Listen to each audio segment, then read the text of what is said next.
Good evening, folks, and welcome to the Horror Corner.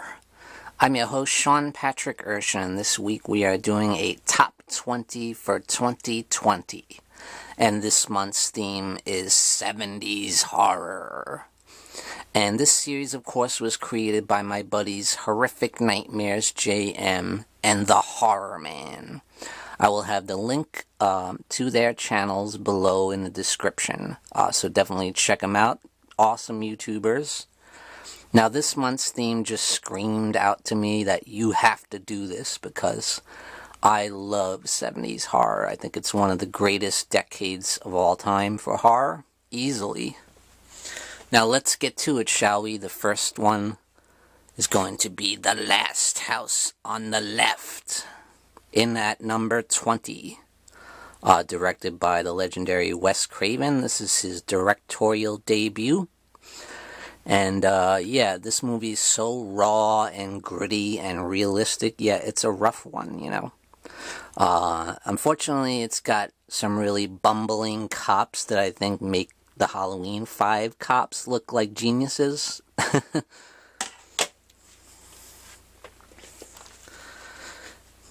Next up, we have another classic from Wes Craven, The Hills Have Eyes.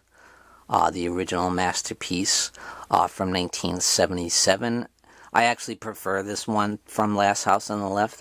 It's still raw and gritty and realistic in a similar way, but I think this one was done a lot better.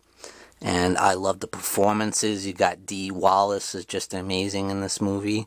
And, it's just terrifying. I love the setting in the desert. And you got these people making that classic wrong turn, you know, going where they're not supposed to go. And they pay dearly.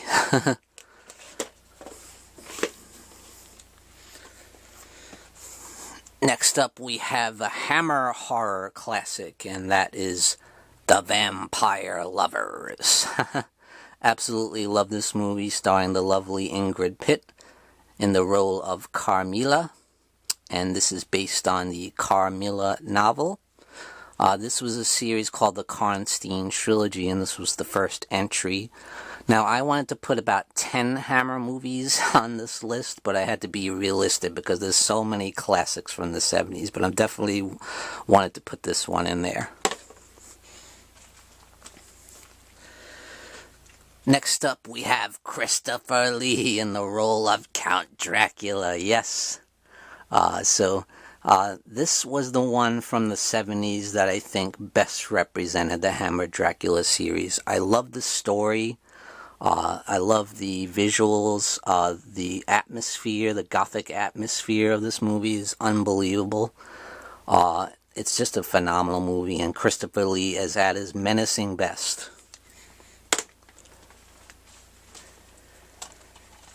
Next up, we have Alice, Sweet Alice, which is just criminally underrated. Why don't more people talk about this movie? I mean, this is just phenomenal. The atmosphere in this movie is amazing. Yeah, and this is one of those proto-slashers, you know, that predated Halloween, but was so influential to the genre. But this movie is much more than that, you know. It's terrifying. It's so creepy. I love the iconic look of the killer. Is just so creepy. And of course you got Brooke Shields making her debut.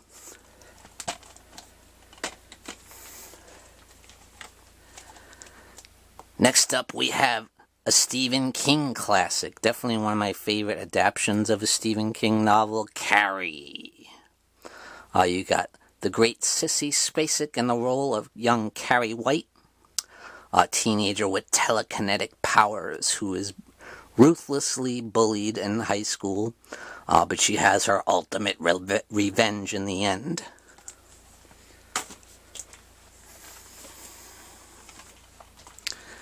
Next up is the Dario Argento classic Deep Red, or Profondo Rossi, or The Hatchet Murders. Absolute classic. To me, this is the ultimate Italian giallo film. It exhibits every element of the giallo perfectly. And The visuals are amazing. The direction by Dario Argento is amazing. The score from Goblin is amazing. The death scenes are brutal, but at the same time beautifully done.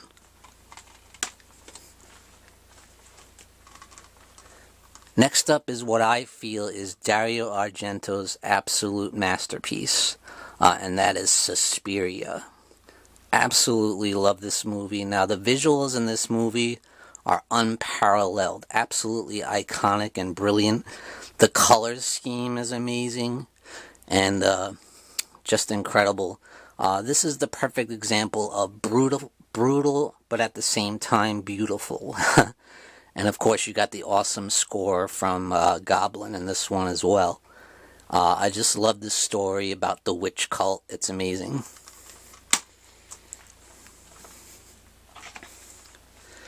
Next up, we have one that kind of has a similar theme in a way. The Wicker Man. Christopher Lee making another appearance on this list as the Lord Summerisle, leader of this pagan cult. What an excellent movie. I love the cast. I mean, Edward Woodward is just amazing as the cop searching for this missing girl. But he's led into this really strange island with these really strange people into some really weird shit.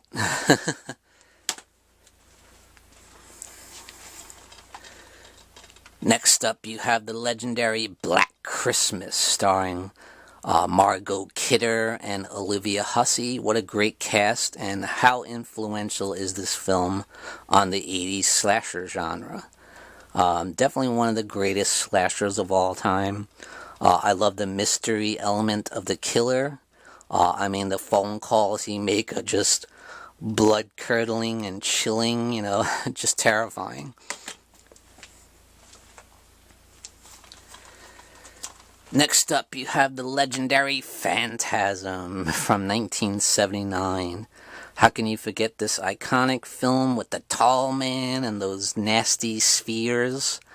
And the brilliant direction of Don Coscarelli and, of course, Reggie Bannister. I mean, I love this movie.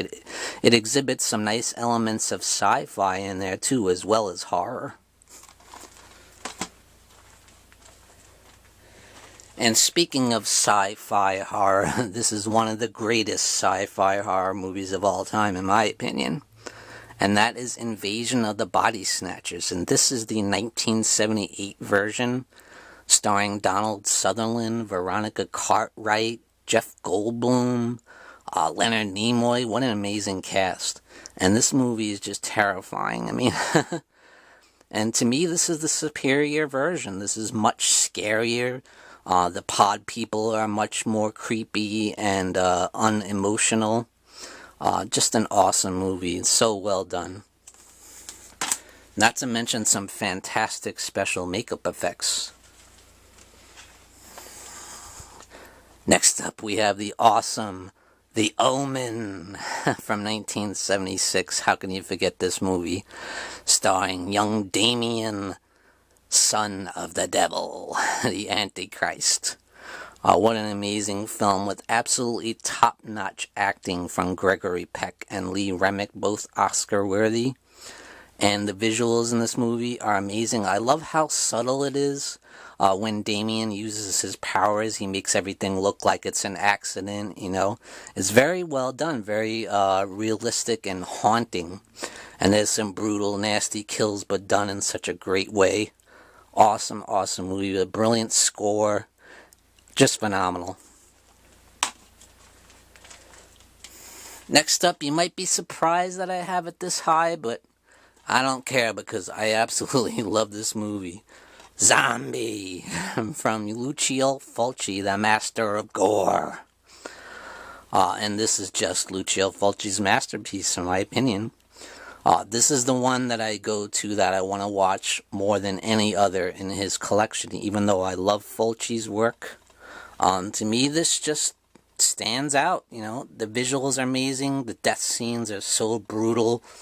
The gore effects are just incredible. It's just an amazing zombie movie.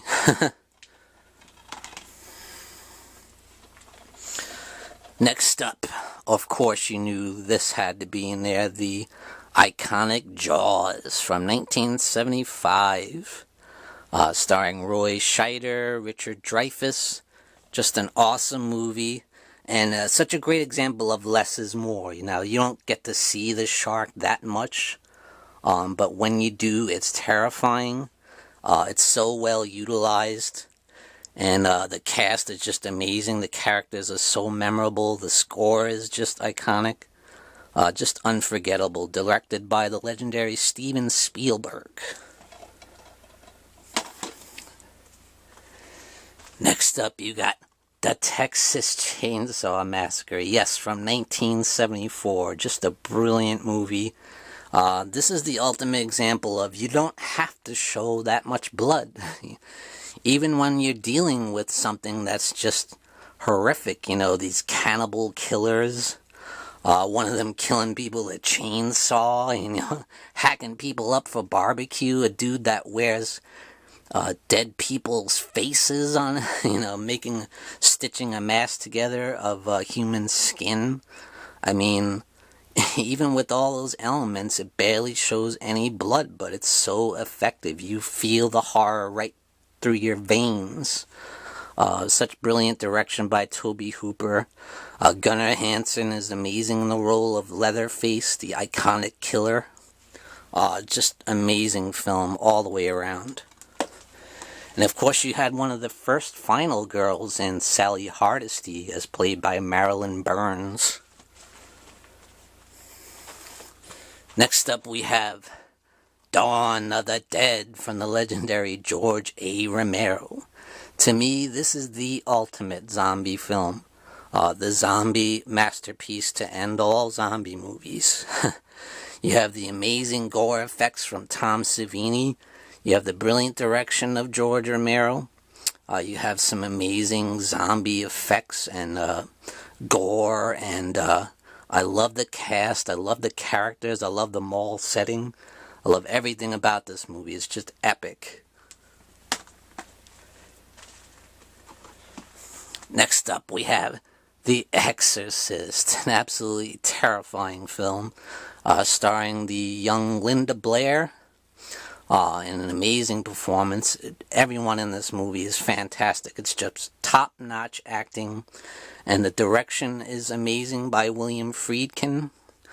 Such iconic visuals, such an amazing makeup effects job, and the way they use the religious elements is just brilliant, and everything about this movie is just terrifying.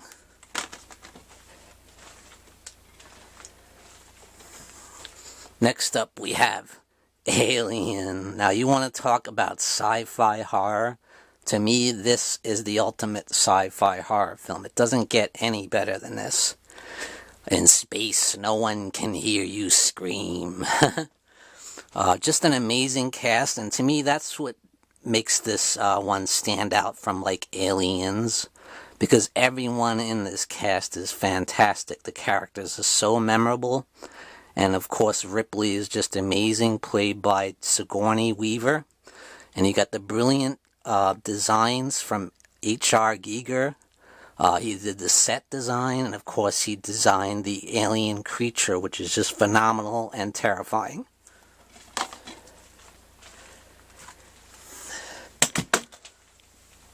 And the winner is number 1, Halloween. You knew it had to be number 1, guys. If you know me at all, you know Halloween is my favorite horror movie of all time. So of course, it's my favorite 70s horror film of all time.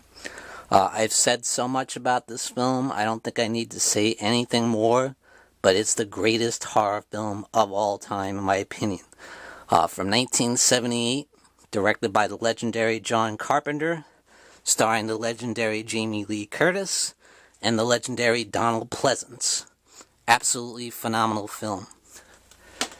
Alright, that's it, guys, for the top 20 of 2020 70s horror. Thank you for joining me, Sean Patrick Erschen, in the Horror Corner. Tune in and stay scared.